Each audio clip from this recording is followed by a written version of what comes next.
Hey, hey, everybody! Welcome to TPIMSR Live. This is True Powers Mine, your host. Today's guest is Diana Fox. She's returned. Thank you, Diana. Thank you. We're going to talk about protecting women's rights today. Basically, what's going on is if they can roll back women's rights, you better bet your bottom dollar they can roll back rights pertaining to all minorities. All right. So, Doctor, you still there? I'm here. Nice to be here. Thanks for inviting me. You are always welcome. I always like having a second voice so that I don't sound crazy all by myself. But now, can we let's just go about into the abortion thing? Can you kind of shed lights to the folks what's going on and the ramifications? Sure. So, with the addition of Brett Kavanaugh to the Supreme Court as the fifth conservative justice, making the court dominant in terms of conservative justices, the 5-4 imbalance. Anti-abortion activists have seen this as an opportunity to finally overturn Roe v. Wade. So there has been a wave of conservative laws being passed in states, predominantly in the South. But as my own state, Rhode Island, shows, there's a battle going on here to protect women's right to choose.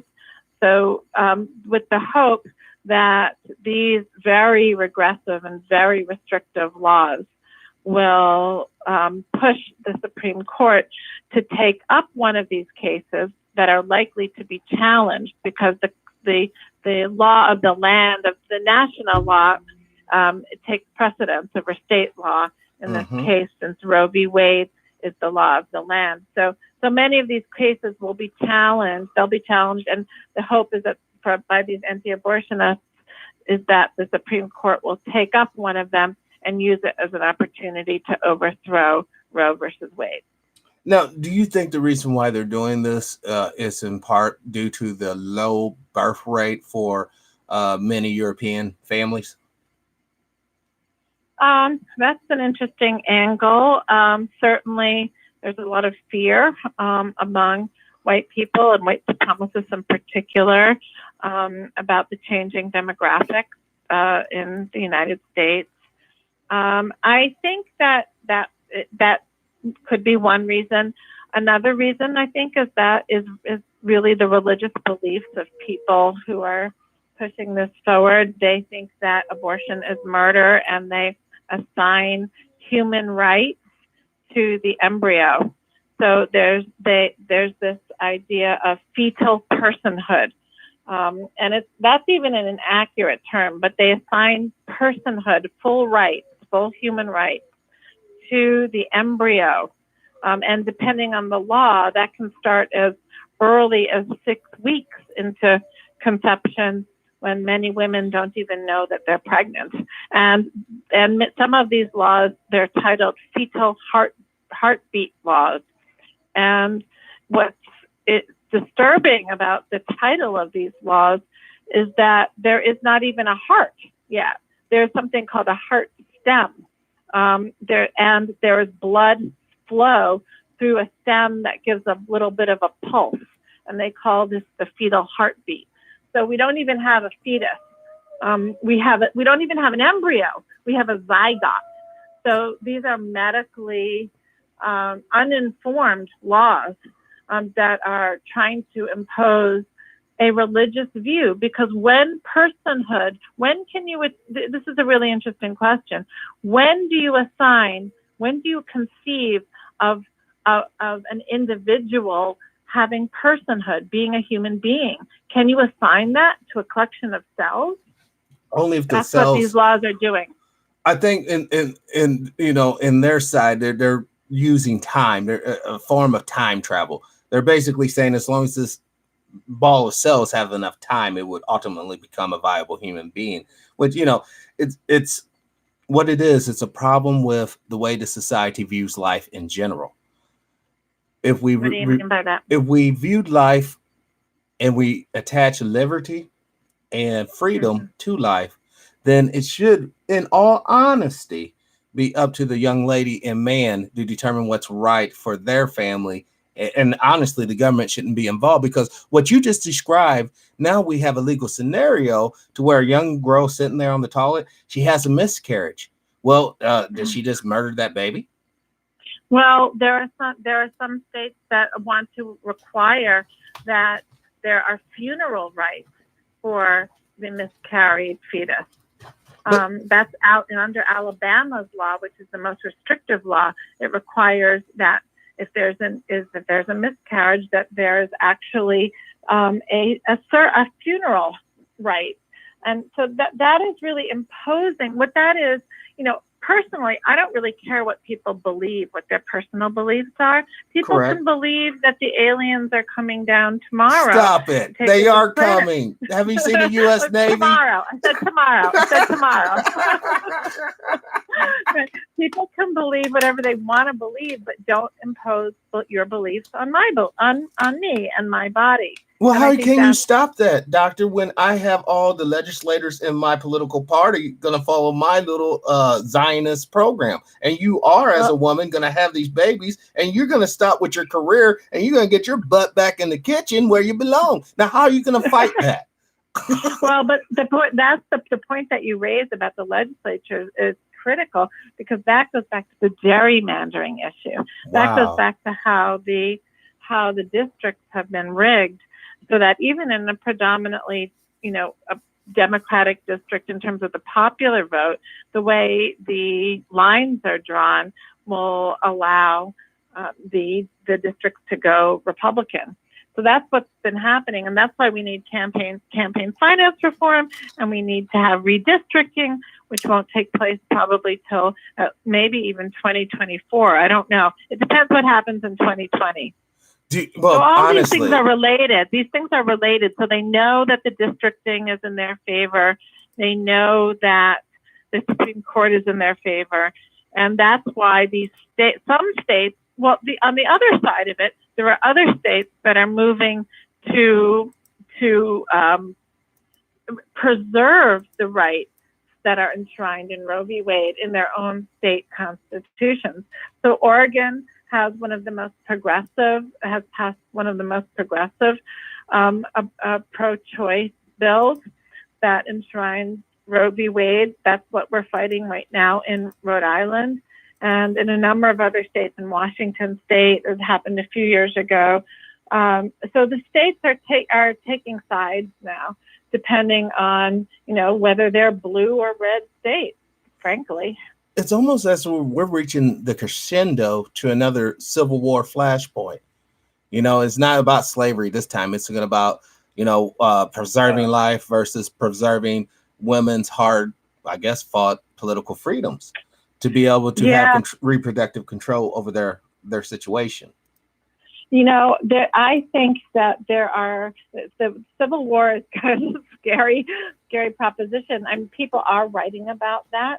And we are certainly in the midst of a very important turning point in our society that not only has to do with the rights of people who have been oppressed for hundreds, if not thousands of years, from women to other minority groups, indigenous peoples, all peoples of color, religious minorities, etc., persons with disabilities, sexual and gender rights, but also in terms of the earth, in terms of climate change, in terms of the extinction of species. There have been reports that have come out recently that have indicated that we are in the midst of a sixth extinction, a great extinction, and that by 2050, another 1 million species will go extinct. And then the same people who call themselves pro-life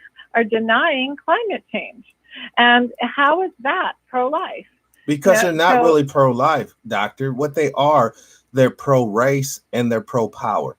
They are basically people that want to keep this power structure, the system, the way it has been perpetrated on us, continuing. And they're using religion, dogmatic beliefs, and they're using political power that they will presently to ensure, once again, you stay in your place.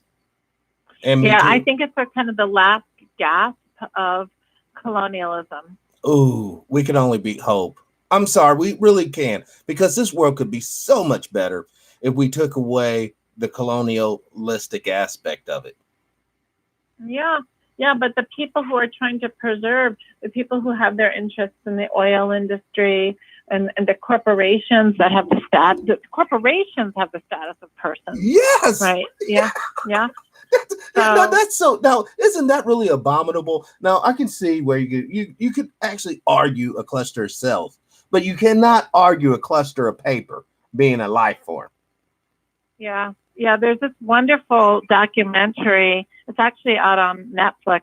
It's been out for a while. It's called The Corporation, and it says, okay, let's say if corporations are persons, what kind of person is this corporation? A And it mean goes one. through all of the qualities and characteristics of how corporate behavior, and it equates the corporations with sociopaths. Yes. I mean, think about it, Doctor. What type of human being would go to a lush green Amazonian plain, chop down all the trees, slap up an oil well, and turn all that beautiful, lush ground into a toxic slop hole? What kind of human being would do that to make a buck? Greedy, Yes. greedy, and just completely people have no empathy, and that's a quality of the sociopath. But I think it's also important, when we have these discussions, it's hope and positivity are also really important to keep in the forefront, because otherwise we can just become completely nihilistic and Right. apathetic, right? So But we have to be we have to, reasonable, though. We can't be too far into the wishful thinking realm, yeah, because there are yeah. some serious threats to our collective liberties and rights. Right, but by hope, I don't mean that we just have a kind of banal optimism. What I mean is that we value the daily struggle. We recognize that our efforts every day are maybe small efforts, but Yes. that there are people all over the planet. There are all kinds of social movements happening from the Amazon, where there are lots of indigenous groups who are resisting, and some are winning battles, and they're teaming up with legal organizations that, in Bolivia, now rivers are considered persons. Now that is more reasonable to me than a corporation, because a river harbors life and makes life possible. Right. So forests, tree, and other living beings are being fought for by environmental lawyers, by indigenous peoples, by NGOs, by people who are gardening and protecting their backyards. And so every little effort, that's what I mean by hope and optimism, by acknowledging the value of our daily efforts. But wouldn't you also agree that this is somewhat a war of attrition? And the bottom line is, the people who rape and pillage the earth for the natural resources have more resources to fight in the war of attrition. In other words, these groups you mentioned are ultimately going to run out of fund once their primary donors run out of fund or interest to fund them.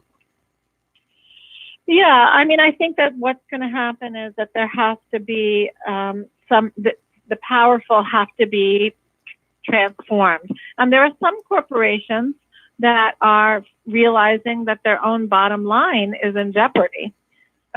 There are others who don't care. There are others that say, okay, the melting ice caps are good for the shipping industry. The shipping industry, no, they are. They are making that argument. It's crazy. So you have some corporations going that way, but then you do have some that are recognizing that they themselves cannot thrive if the resource base that they depend on is no longer there. But isn't there a fundamental problem, though, with the present form of capitalism that we are basically exercising? I mean, just think about for 1 second. Back in the 80s, when we decided to go to a service versus a manufacturing economy, We basically started to buy cheap goods, collect not we, but Walmart and such, start buying cheap goods from the People's Republic of China. Basically, any type of repressive laws or not or anything, we were funding that. You know, when they had the one baby rule, because we were buying all their garbage, they could do that. In other words, when China finally wakes up and realizes, you know what, the United States is pretty divided. They lost the technological advantage. You know, it's time for us to flick these fleas out of the South China Seas, and I think that's really going to be the real issue. Well, China has been buying our recycling and now with the tariffs that the Trump administration has imposed, they've stopped doing that. Exactly. But what that is doing is that is forcing recycling companies in the United States to figure out new ways to recycle our own materials rather than shipping them halfway around the world.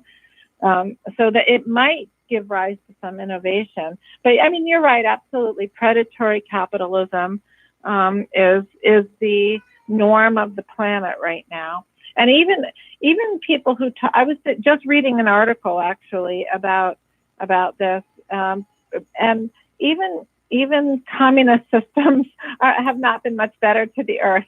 So, of course not. Because this is the technological game, doctor. I mean, you have to rape and pillage and get all those rare resources to make a laser to basically kill another human being. It's all about the power of fear. Fear evokes us to move. Fear evokes us to create these monstrous, devastating weapons. And then fear also allows us to use these against men, women, children, the elderly, the fetuses, the born, everybody. Because when those mushroom clouds starts appearing on the horizon, when the bioweapons are released and you start seeing people literally go septic and atrophied and wilt away right in front of your face, because you saw that article where they the government basically allowed people with Ebola or people from Ebola stricken areas to come into the United States and to go into metropolitan areas untested, unexamined. So in other words, when we look at these situations, you see the biological mess that's going to generate. And I didn't see that. I didn't see that article. Whoa, you're jumping to some really, really devastating scenarios here. I'm sorry. Hold on. I'm sorry. You're jumping to the worst possible scenario. Do we really want to go there? No, we want to give hope. We want to give hope, and we want to give the counter to fear. The counter to fear is correct information and critical thinking and understanding that we hope, and this is the great hope, that the people who have the decisions to initiate or unleash these weapons don't want to, because they're thinking about their grandbabies and the future generations of humanity. I wish they would have done that with landmines, though, in Vietnam. Oh, yes, I know. That's and Cambodia as well. Yes. Absolutely. Yeah. Well, and I think that there are, in terms of people who are running for various offices, that's very exciting in terms of seeing, while the Democratic field is huge right now, right? It's great that there are people of multiple diverse backgrounds. Well, I like Andrew Lang, Andrew Long, the Asian cat that talks about economic empowerment. Yeah, he's kind of a minority figure in terms of numbers right now. Right. But who knows? I mean, at least ideas are getting out there. That's what's critical, is that people are sharing their different ideas. Right. And we have to expose ourselves. It's our responsibility as members of a democracy, and to educate ourselves about who's running. And it's a little early. I can understand if people want to wait a little bit, wait to the debates and start reading up on platforms. But people have an obligation. So we have to ask ourselves, what can we do as individuals? We have the internet at our disposal. We can go to every one of these persons' pages. Right. And we can search and look at what their platforms are, what their ideas are. Do you think can you that actually we can hear me? Yeah, we can. I can hear you fine. Can you hear me? Yeah, I hear some background noise. It was And I got you on a Bluetooth speaker, and there was some sort of oscillation, probably the NSA recording this. But I see. hopefully they don't make our voices sound all squeaky like they did for Alex Jones. Oh. But no, but seriously, when we go back, as a woman, you've been a woman all your life, and you had to deal with all these women's issues. Well, I was a little girl first. Oh yeah. But do you think that women in the United States have become, let's say, hyper? I don't know how to really say it. Like maybe they're bashing men a little too much. Well, I think that you find all degrees and responses. I think that whenever you've had a group of people who have been oppressed for as long as women, and women, frankly, across all groups, are the group that has been oppressed the longest in history. Misogyny and patriarchy is the oldest system. It's older than classism. It's older than racism. It's older than than homophobia. It is the oldest form of oppression built into the structure of modern societies.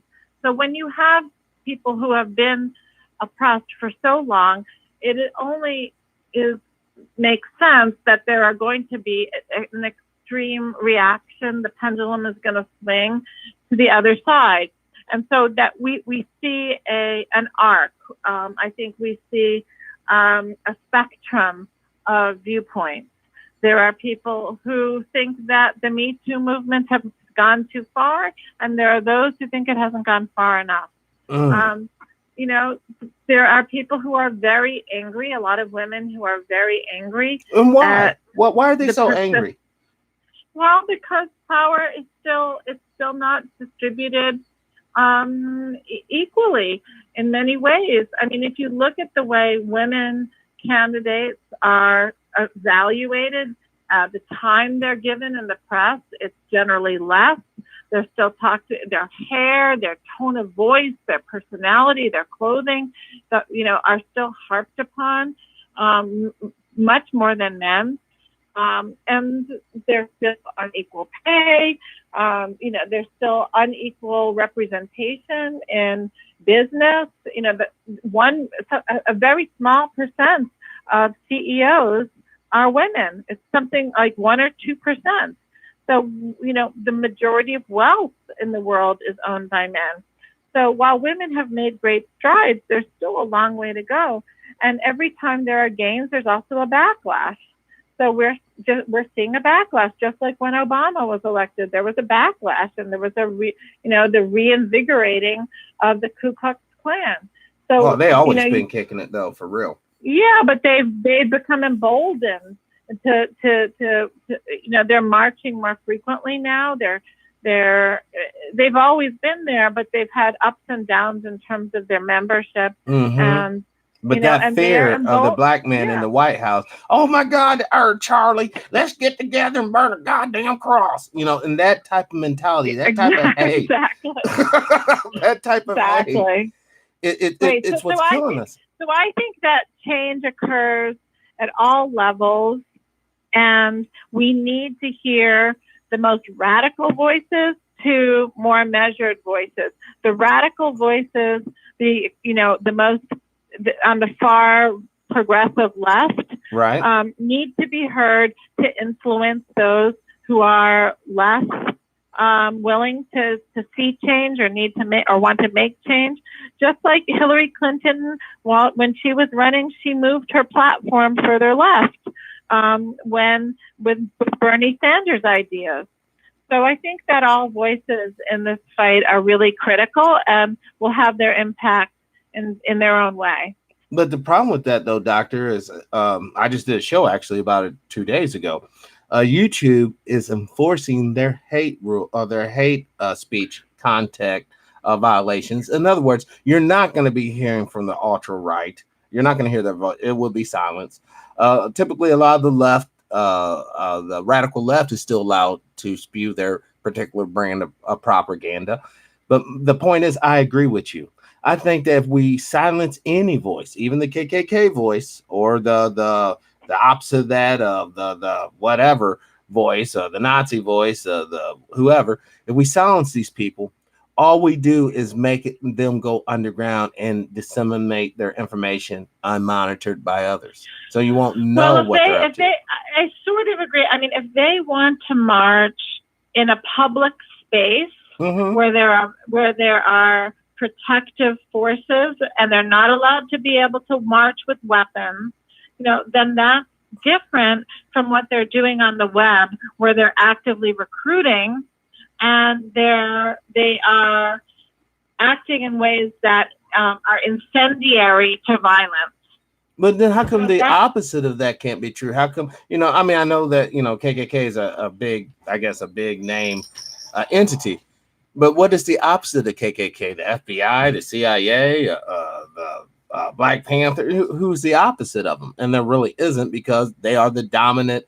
They're made up. They're populated by members of the dominant society in the United States. All right. They are. So 13% of the population, which is Black folks, will never physically match those numbers. Okay. So you're going to always be able to recruit. The problem is that we're having is that the people that will be on the fence, like, oh man, those people are kind of weird, because we see the government physically taking their rights away, physically suppressing their message, that will embolden many of them to join who I believe ordinarily wouldn't have joined. They wouldn't have wanted to participate, because remember back when we were kids, the cool kids, they after school, they smoked cigarettes and drank beer, whatever. Right. So, that's bad, but you kind of want to be with the cool kids. You're just a good kid. You're making straight A's, honor student, whatever. But you want to be like you're cool too. I know that's kind of a little bit of a stretch, but it's along the same. It's along the same borderline when we're dealing with hate and we're dealing with fear, because a lot of these young, poor white boys and poor white women, they are not getting. They're feeling as if everyone's coming at them at once. The China man's coming at them. The Arab guy's coming at them. Always the Black person was at their heel. They're feeling scared, so they're clicking up like you would in a prison almost. All right. We don't need the clicking up. We need unity across the board. And we can get that, then we can get rights and liberty and liberation for all. If we choose to stay within our own little tribal situation, we're always going to get the same conclusion. We're going to hit an apex moment where someone crossed the line and a lot of people get murdered and killed. We call them riots. Right. Well, that's why I think that it's really important to hold debates on Fox, even though it's not real news. I mean, a lot of the Democratic candidates don't, they don't want to hold the debates, have Fox News participate. I think that's a big mistake. I think that every opportunity to reach out and to educate, and to unveil, because they vote against their own interest. Yes, because they're scared. Their interest is preserving white supremacy as they see it. But white supremacy as a whole has had many chinks in its armor in the past, basically 7 years. So, like you said in the beginning, a lot of this is the last death crawl or death gargles to gaffes to this thing, and I think what people are fearing isn't going to happen. There's not going to be a bunch of Black folks or brown folks or Asian folks raising, let's kill all them. No, what people want is of course not. But that's the fear that's being portrayed, though, Doctor. Oh my God! If we get, Doctor, if you give up one ground, but that's been portrayed. That's since as soon as slavery ended. That's even during slavery. That's been the fear that's been provoked. In the history of this country. We have ongoing battles, and I think we have to find ways to bring people into conversation with each other. That's how gay rights found their resonance with people, because people started to know, with the pride parades and with openness and discussions, people realize that they know people who are LGBTQ, their neighbors, their sons and daughters. And so when you know somebody and you have a conversation with somebody and you humanize them, it becomes much more difficult to turn them into an other. When you have a conversation with somebody, there is that humanity that is endowed. And so that we have to create multiple platforms for people to talk to one another.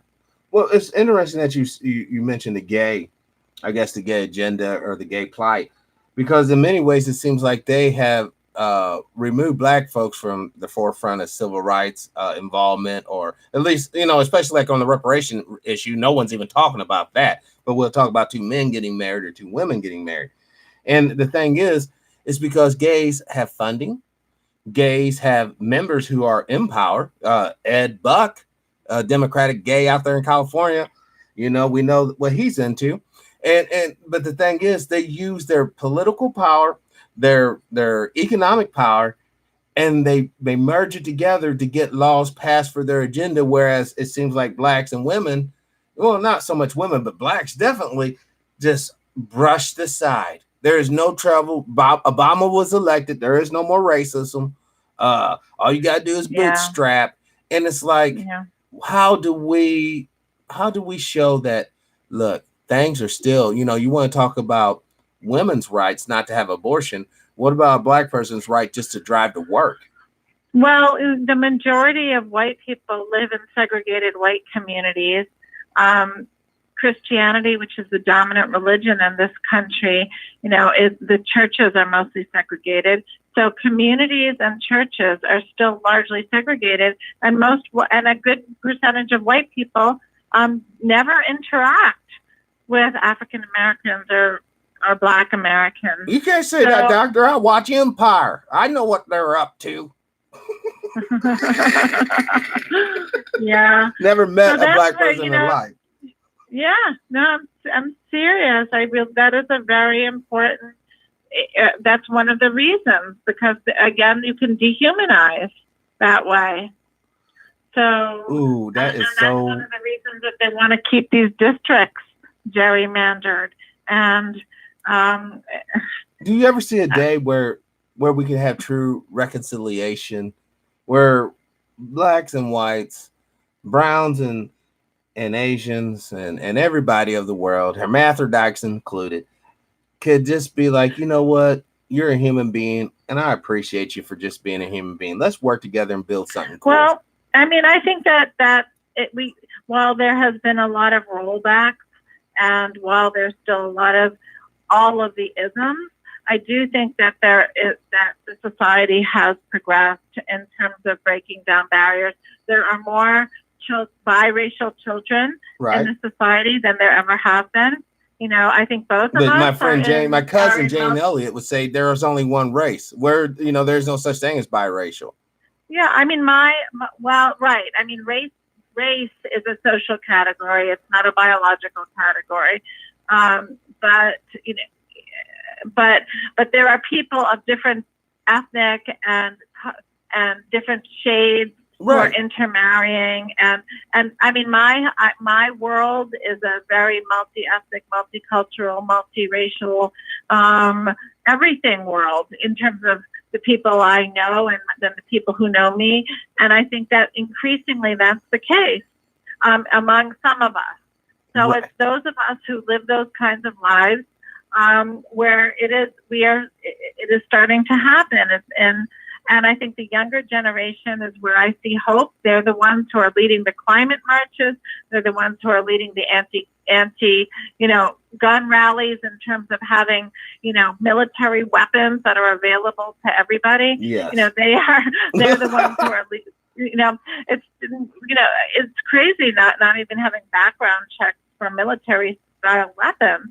But the young people who are considered to be apathetic are not at all. They are open-minded, they are activists, and I have a lot of hope for the kind of world that I think they want to bring about. I got a question from the chat room for you, Doctor. This is from Sure. Brother Motors. Hello, all. Ask the good doctor her opinion on the president. Now, mind you, we're in a state of emergency. Don't get too radical, but please speak freely. I don't even say his name unless I'm in a forum where I have to. I find him despicable, evil, we are in a state of emergency. Mean-spirited, ignorant. He doesn't read. He's greedy. He lies multiple times a day. He doesn't think clearly. He changes his mind from one minute to the next and whatever is expedient. He's broken lots of laws. He just flew to Mar-a-Lago to waste another $35,000 of our taxpayer money on another golf trip. He's played golf more than any other president and in recent history, and he wastes the taxpayers' money with he's brought his family into government without any who are not elected. He's violated the emoluments clause. He clearly doesn't care about the collusion. I find him one of the most despicable human beings that is walking on this planet today. I want to add, though, she does think he's dangerous and a threat to the future of humanity and to the planet. The denial of climate change, the rolling back of stepping out of Paris, walking out of the Iran nuclear arms treaty, his complete ignorance about all of the multilateral organizations. He goes to Normandy to honor the dead, the fallen. Veterans, and to speak about the veterans and the sacrifice they gave. And he doesn't even understand that what they sacrificed their lives for was for the 50 years of peace that were maintained after World War II, when he's trying to decimate the institutions that have allowed that peace in Europe. Wow. All I can say is there goes my monetization on this video. She called him every name in the book, but Mr. Well, I didn't swear once. But that's what it's all about. No, forget that. That's what it's all about. It's all about honesty. I'm so glad that you said that, and I didn't say that. And as a host, I will say that, a lot of what she said is absolutely, absolutely what she said. Yes. And I agree that there's a lot of work that can be done on his behalf to make a more inclusive environment for all. Right. Well, I don't hold much hope in that for him. And I think, there's no grown-ups in the government right now. And it's frankly an extremely scary time. Mm-hmm. But we are, we're gearing up for an election, and everybody has to get out there and vote. And people have to start being really active in their communities.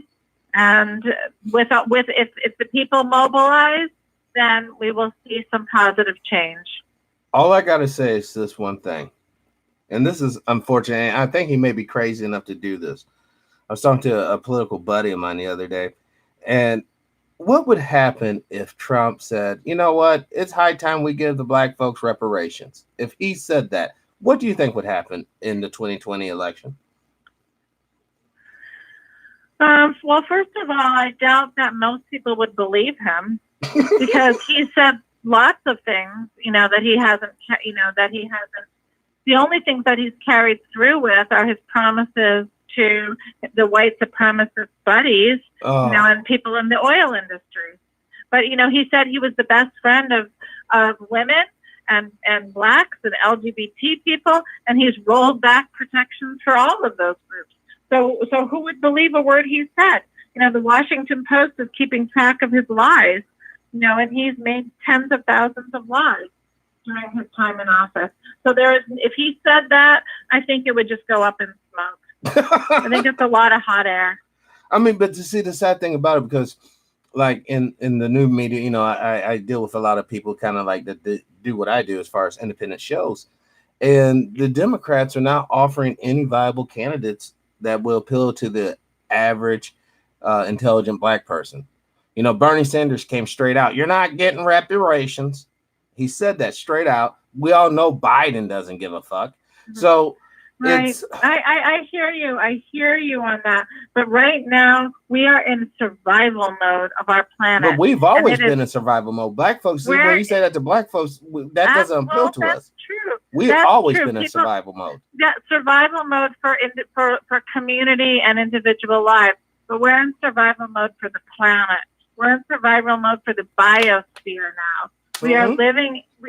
We are living in an extinction.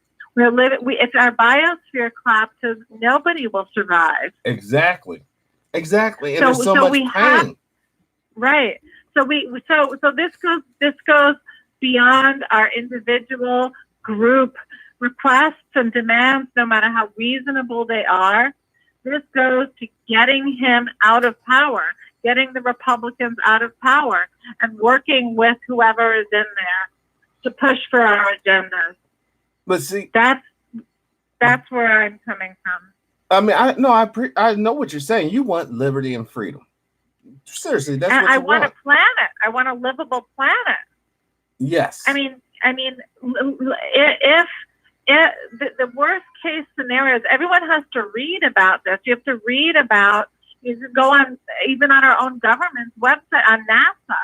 Or you read.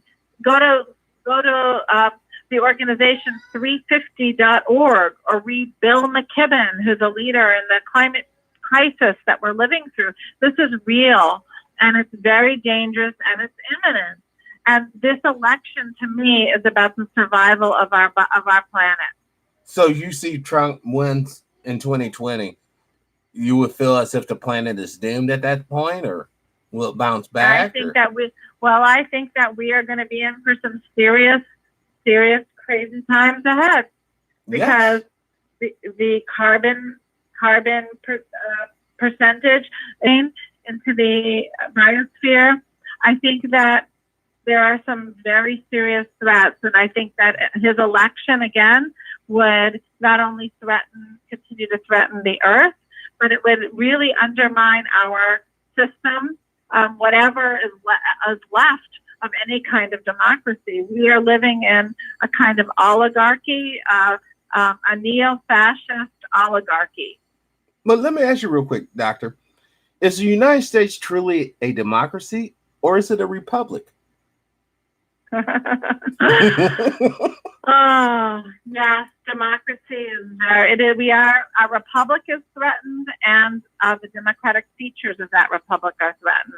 Absolutely. And some will argue the republic is being threatened by the democratic features, because the democratic features tend to be socialist, anti-vulture capitalist, which is the norm for the society. That's the honest truth. All right. This is the conundrum that we are in. We got a facet of the power that doesn't give a damn about the planet. They don't care about people. But then we got another facet of it that is just too weird for most people's taste. Which is actually the reality. What they call the far left is actually the reasonable position. So explain real quick. Yes, it goes back to what we said in the beginning, that we are really in a divisive time. Yes. And we really have people who understand what is happening, and then we have people who either don't care to understand, or who are purposely trying to escalate these tensions. Yes, because people want, it like, okay, I know we're not versed on this, so we probably shouldn't talk about, but the attack on the oil tanker, right?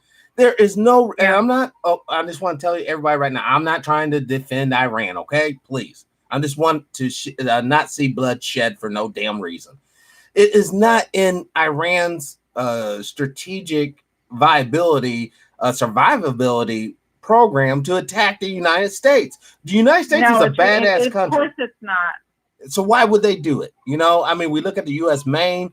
We look at the Gulf of Tonkin in Vietnam. We look at all these other situations where a ship or something gets attacked and then this poor country gets annihilated.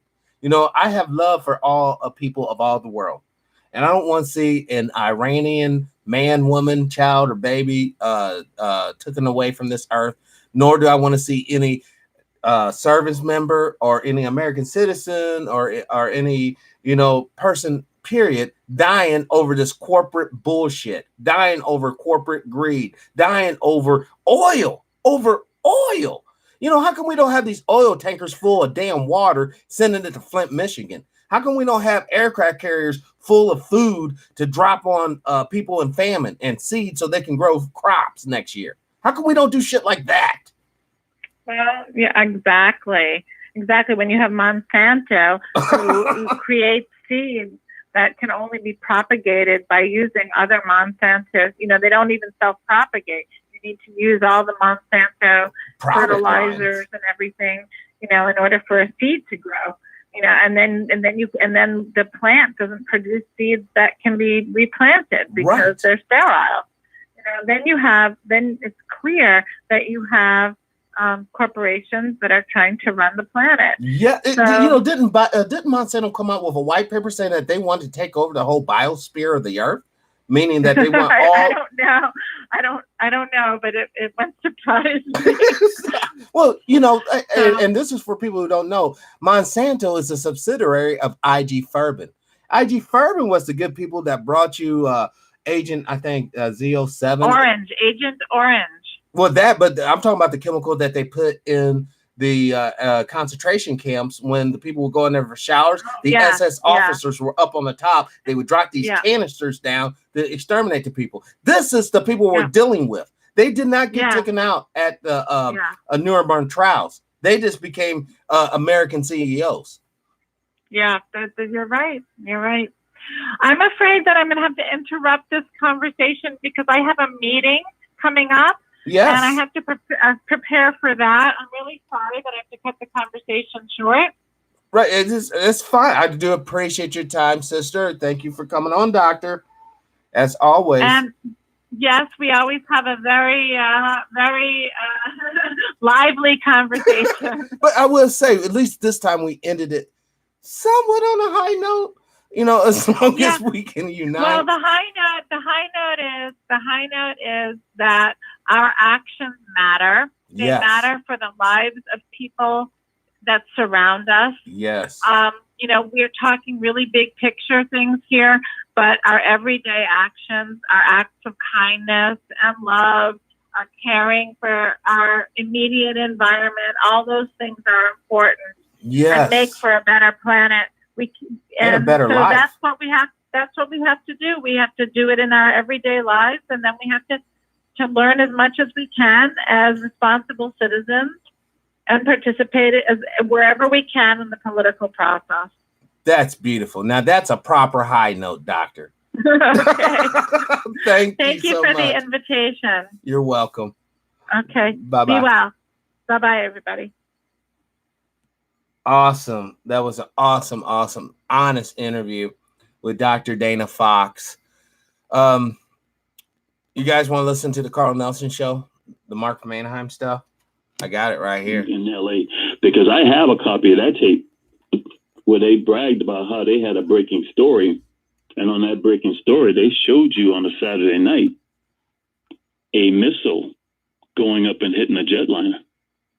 And then it was never said on the television again. But see, back in those days, I used to tape the television news. I've got the Carl Nelson show. I'll actually put it on a different show. I want this to be all doctors. All right. So thank you, everybody, for watching. This is True Power's Mind. This has been TPIM SR Live. Join me tomorrow morning at 8 a.m. East Central Standard Time. I will have Sister Kanya on, and I will be putting up this Mark from Anaheim Carl Nelson show later on tonight, y'all. So don't even fret about that. So as always, live your life with integrity without hate, envy, or greed. And as always, brothers and sisters, let's be kinder to each other. Peace and power. I'm out.